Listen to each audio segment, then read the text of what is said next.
Hi guys, happy Friday. Hope everyone is doing well. So today's topic of conversation is stolen cars and what happens in an event that your car gets stolen, how you should be prepared, and kind of what the process looks like. So I'm going to share this by telling you the things that I've experienced in my years of doing this, and hopefully that'll give you enough information to be well prepared if and ever these types of things happen, which they are incredibly rare, at least in my experience. So not something that is a huge worry if you're getting into Turo, but you should always be ready for anything that can happen.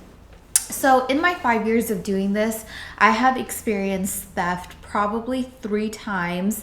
One out of the 3 times was, I don't know if I would fully consider that theft. It was just a bad situation, which I'll talk about. And then the 2 other times was definitely theft. So the first 2 times that I ever experienced a stolen car, it was in the early days of Turo. I think when they were still relay rides or maybe just newly Turo. So back then, the process wasn't as streamlined as it is now. And I myself didn't know what to do during those times. So the first 2 times that this happened, I actually went and found the cars myself and grabbed them myself rather than trying to go through Turo's system. Well, I did try to go through their system, but I don't want to say that they didn't have a system. It's just that in the time frame that I was trying to get my car back in, there wasn't really any resources available to me at that time. Of course, now it's much different and they have a great system. So let me tell you about the first story, because I don't think I've ever told this story, and it's probably the one that I remember by far the most in all the years of doing this, one of the craziest ones. So it is Mother's Day of, I think it was 2017. I had just a couple months before, in February, I believe, bought my very first Corvette. It was like my first luxury car that I bought, and I almost couldn't believe that I even had a Corvette at that time. And so Mother's Day, I'm in between like getting ready to go to brunch with my mom. A last minute booking comes in for the Corvette, which was, totally usual, nothing out of the ordinary. It was Mother's Day. That particular Corvette was soft top convertible, so it was a little bit rare. There wasn't, I think, any of those on the platform that I saw in my area at that time. Everything went well. Guest had good communication, showed up on time, had his driver's license. We didn't really talk much. He took the car and he left, right? And the booking was for a few days. So on the day of his return, it was time for him to return the car, and he never showed up. I tried, of course, messaging him and contacting him. Nothing worked. Then I kind of took it a step further and I tried to call his cell phone, which is something I don't ever usually do, because I had tried texting him. I got no response. Well, every time I called his cell phone went dead. It just said that like this number was no longer available. So that was a huge red flag. Like, oh my gosh, this guy whose phone number was on file, like it doesn't even exist, right? But of course, the first rule of thumb when doing something like Turo is that you always have to have trackers on your cars. So thank goodness back then even I had trackers on my cars. So I could see where the car was, and the car was actually local. It was in Orange County, a couple of cities away. So I really didn't know what to make of it. I was like, okay, this guy has a dead phone, but he's local, like he's not going anywhere far. And I kind of looked at his driving history, and he never left Orange County. He was always within all the local cities around me. So I was like, hey, well, maybe like he's gonna be on his way back or something, right? So throughout the day, I just kind of progressively kept watching. I called into support, let them know the situation. But I think back then it was like you had to wait 24 or 48 hours to report it stolen. It was something like that, right? So basically for a day or two, there was nothing that I was gonna get support on. So I continued to watch his location, and he was just driving a lot back and forth. Then finally I was like, okay, you know what? This guy's been to a lot of different places and they're all kind of close by. Let me look up these addresses, right? Like, where is this guy going?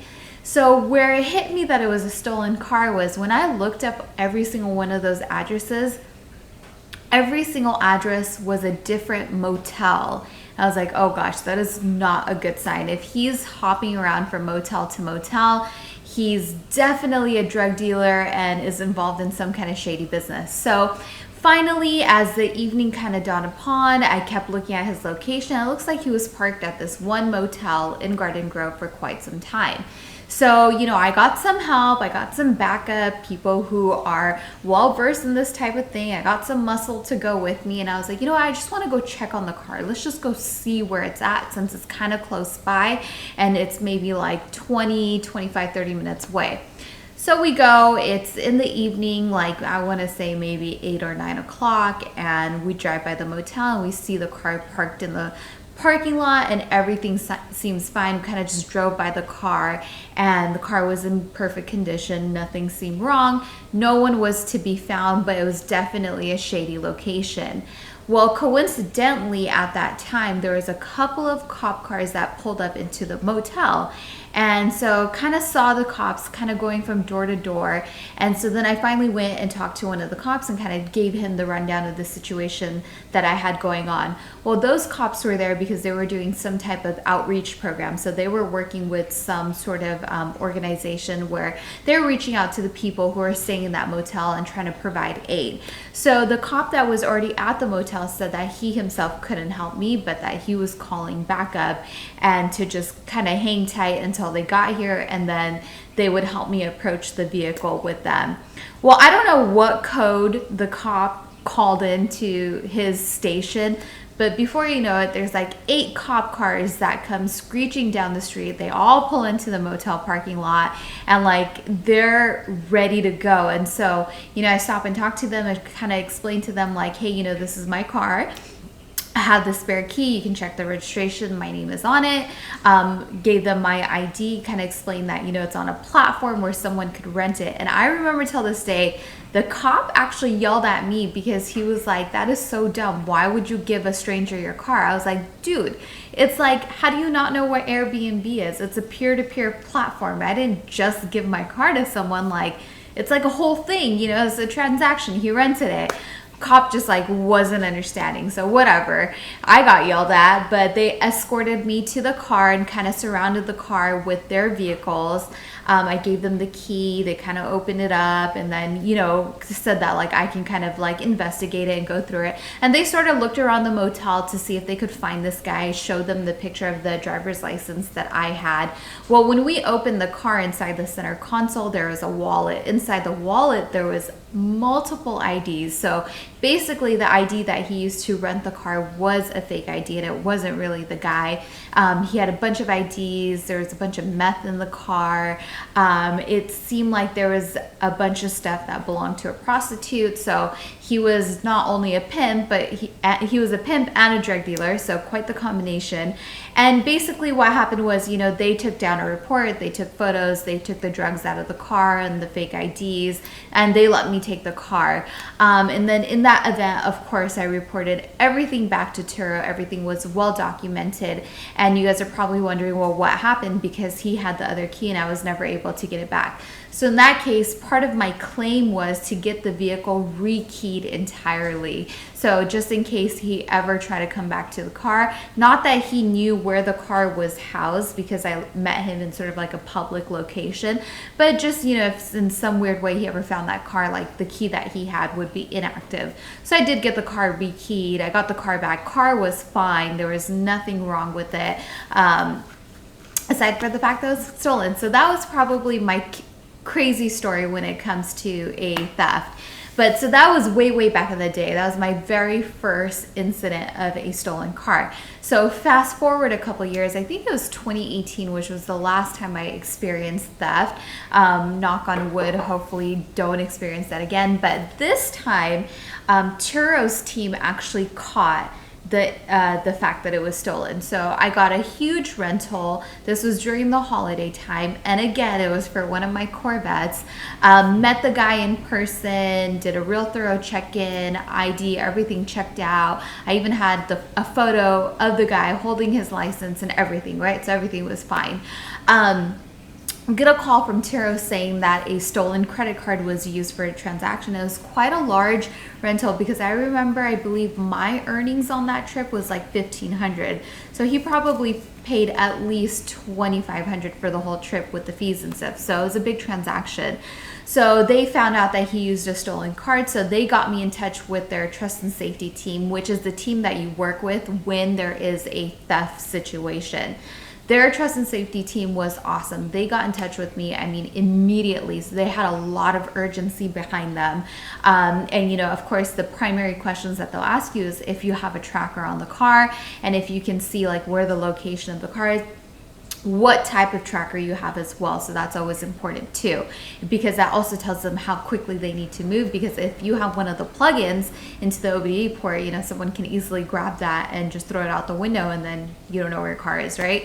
So I had trackers on that car, thank goodness. I could see where the car was. And so basically a private investigator got in touch with me and kind of let me know what the game plan was. I told the private investigator, like, hey, I've been monitoring his activity, and it seems like between like 1 a.m. and 5 a.m. the car is parked at a location in a neighborhood. So maybe those are the hours that he's home. And so the investigator told me, all right, like that's the time where we want to go and retrieve the vehicle and, you know, just try to have as little contact as possible. So then what we did the next morning was he actually, since it was on the way, picked me up from my house. We went to go chase down that car. Well, we get to the car, right? And this is at like 4:30 in the morning. And again, this is all optional. I asked to go because I like to be there for this type of stuff for some weird reason, right? So we go, the car is on and somebody is in the car. So the private investigator gets out and he is armed and he approaches the car and, you know, he kind of parks in front of the car to where he's like blocking it a little bit so that person can't really go anywhere. And there's like a dude sleeping in the car. The guy sleeping in the car is not my renter, right? And so the private investigator approaches the guy. I don't know what he said to him, but the guy got out and was totally complicit. Like he complied with everything the investigator said. He started pulling out his belonging and it seemed like he had bags and bags and bags of stuff like packed into this little tiny Corvette. And it was a soft top convertible, so that trunk is itty bitty. And it looked like everything he had was stolen. And he was definitely cracked out. He was on drugs, that is a fact. The car was fine, thank God. There was really no damage done to the car, and we were able to retrieve the car. I got the key from him, and that's how that car was recuperated. So going back to what happens if your car gets stolen. Number one, please don't rent your cars out on this platform if you don't have a tracker on it. The newer cars come with trackers already built in. So usually, you know, BMWs and stuff like that, they have apps where you can access the tracking of the car. And then I think they also have backup systems too, where you can actually get in touch with the manufacturer and they can help locate these cars in incidents when the vehicles are stolen. My thing is, even if you have a car that comes with tracking abilities, I really believe that you should have a tracker in the car that is hardwired in. And usually that's done like in the engine compartment. You can hide those trackers somewhere in the car to where it's not easily discoverable. So my suggestion is make sure if your car already doesn't come with tracking capabilities, that you put a tracker in it that is hardwired somewhere into the engine compartment or somewhere in the car that's not visible, so that you can rest assured that no one is gonna pull that tracker out unless it's somebody really sophisticated, and that you'll always know where your car is. So for example, in that Corvette incident, the second one, I was never really worried because I always knew where the car was. Actually, in both incidents, I could always see where the cars were going. So that really does give you a peace of mind when you know where your car is, and that is just sort of a matter of time until you get it. Then as soon as you know that it is a situation where it's a stolen car, and obviously that usually comes from the vehicle not being returned and then having zero communication from the guest, you contact Turo right away. Turo right away, they have an emergency line which can be reached through their regular support number. They'll put you in touch with their trust and safety team. Somebody will begin working with you right away, and usually they have PIs in all the major areas that'll get in touch with you. And again, I'm just speaking from experience of what I went through. And then that person will be your point of contact, and they'll help you kind of chase down this car depending on what the situation is. Now, if your car doesn't have a tracker, I really don't know what happens. So maybe if some of you have been through that, I know lately I've received a handful of messages of people who are going through the theft process. I don't know. If you don't have a tracker, I'm not too sure what happens in that situation. I'm sure it also involves getting the police involved and getting it reported to them. So you really just save yourself the trouble and do not rent your cars out without trackers. Just don't make that mistake.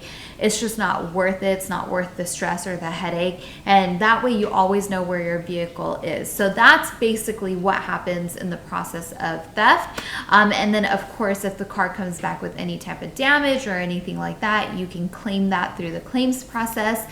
And usually they're very good about making sure that you are made whole and anything is taken care of on the car.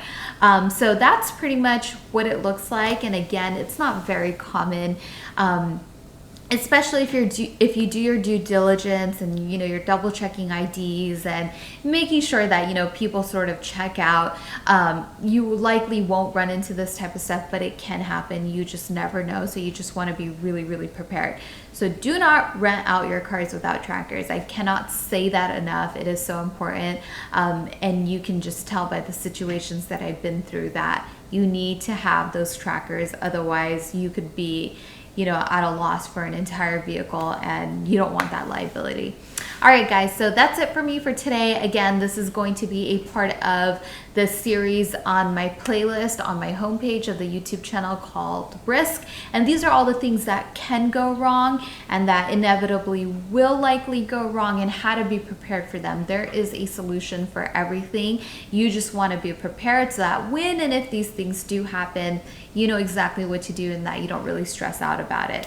And again, I'll continue to add to this series. Next, we're going to go over cars that are a total loss and how that process works, and then a bunch of other stuff. All right, guys, thank you so much for watching. If you like my channel, be sure to subscribe. Once again, my name is Saimah. This is Saimah's Experience, and I hope you guys find this stuff useful. If you have had experiences in theft, please definitely chime in below. This is just one person's opinion. I would love to know how things have gone for you guys and what you've experienced, and it'll definitely be really helpful to the community as well.